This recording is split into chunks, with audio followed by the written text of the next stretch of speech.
Hello everyone, I'm Ningna Wang, a PhD student at University of Texas at Dallas. Today, I would like to present a brand new method for computing the media axis transform MAT of 3D shapes while preserving their media features via restricted power diagram RPD.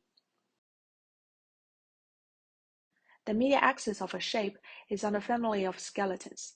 It is a fundamental geometric structure and has been widely used in approximating, simplifying, and analyzing shapes.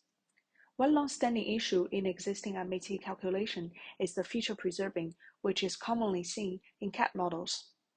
We have observed that media features play an important role in guaranteeing many topological and geometric properties of media axis. External features that is inherited from the sharp edges and convex corners of the input shape, showing black curves here, it represents the non-smoothness of the input shape. It follows from the definition that the media axis should pass through the points where the surface is locally convex and non-smooth. Internal features, on the other hand, define the inner topological structure of seams and junctions so that the media axis has a natural decomposition into multiple manifold sheets.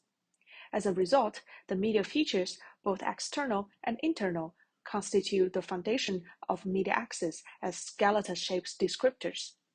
Given an input triangle mesh, our goal is to generate a MAT while keeping these two types of media features. However, all existing methods fail to preserve external features. Internal features are even more difficult to capture since they are hidden information of the input shape.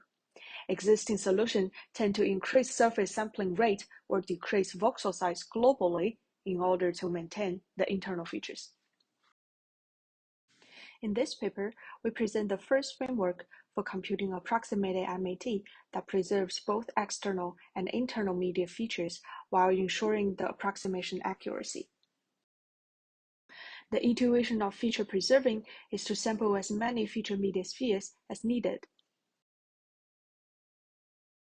To preserve external features, we want to sample more zero-radius media spheres, shown in green, in order to preserve the sharp edges. Similarly, in order to preserve internal features, we want to sample more internal spheres after detecting the media region where the internal spheres are lacking. Now it comes to the question how to classify media spheres so that we know which sphere belongs to external features and which sphere belongs to internal features. Our answer to this question is to use the restricted power diagram, RPD. As illustrated on the left in 2D, the power diagram can be considered as a generalization of a Voronoi diagram and coincide with the Voronoi diagram in the case that all the circles have equal radii or weights.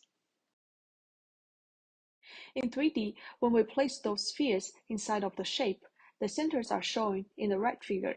Its surface-restricted power diagram is the union of power cells and the surface, which looks like this. For each sphere, it has its corresponding region on the surface, which we call connected component, CC, such as the zero-radius ball in the blue box here. Its CC is this purple region. This surface region corresponding to each sphere empowers cells to classify and update the spheres.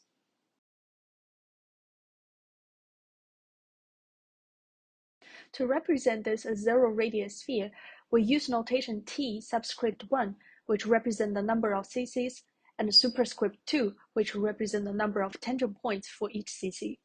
This is a T12 sphere since it only contains one CC but two tangent points, and these two tangent points are identical.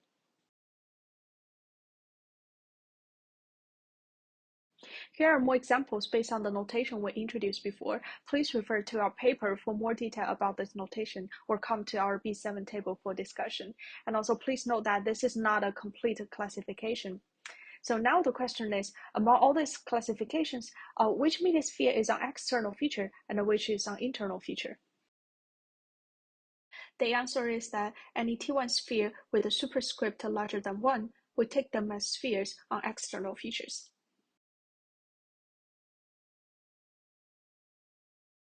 And for spheres with a subscript larger than 2, or if the subscript larger than 1 and the superscript is infinity, we take them as media spheres on internal features. The superscript infinity means the number of tangent points is approaching to infinity as the input mesh subdivides. Now, we've only focused on media spheres when they're perfect, which means tangent to at least 2 points on the surface. However, in reality, it is very hard to obtain those ideal media spheres. The classical Voronoi-based method will generate media spheres that protrude the surface. So now it comes to the second question, how to update media spheres so that they are at the ideal position. Take this T3 sphere for an example. The initial sphere that we get using the classical Voronoi-based algorithm will always protrude the surface, and therefore they're not at the ideal position. In order to generate a high-quality media axis, we need to update the sphere to be tangent to the surface with 3 tangent points under the help of its RPC. Our optimization strategy consists of 2 stages. First, we log the existing tangent points and update the sphere according to a quadratic energy function. For the formulation of this energy function, please refer to our paper or come to our B7 discussion table for more detail. Then we fix the sphere and update the tangent points. Since both stages decrease the same quadratic energy function, this optimization is converging through iterations. Now we've introduced the classification and the update of the media spheres under the help of RPD. You may now wonder how the media features are preserved.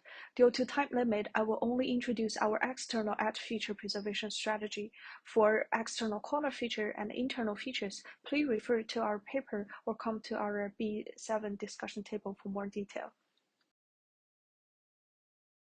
For preserving external edge features, our adaptive resampling strategy will detect the deficiency of feature spheres on external edge features, then recursively adding new feature spheres until all external edge features are preserved.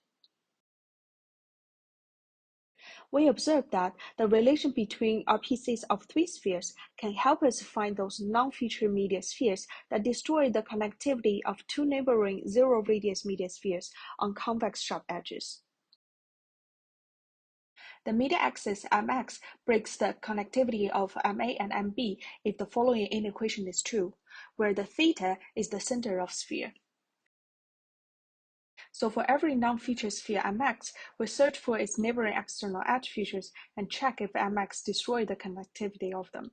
If it breaks, we add a new feature sphere Mc in the middle of external edge features and recursively checking the new edges until all the external feature edges are preserved.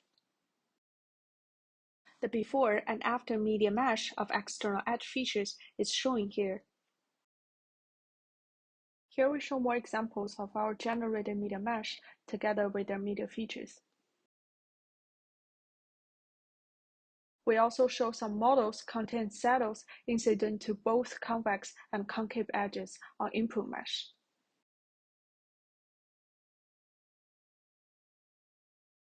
In the end, I would like to thank for all kinds of fundings that support our work. Please use the QR code to find out more information of the paper, and you're welcome to our B7 table for more discussion. Thank you.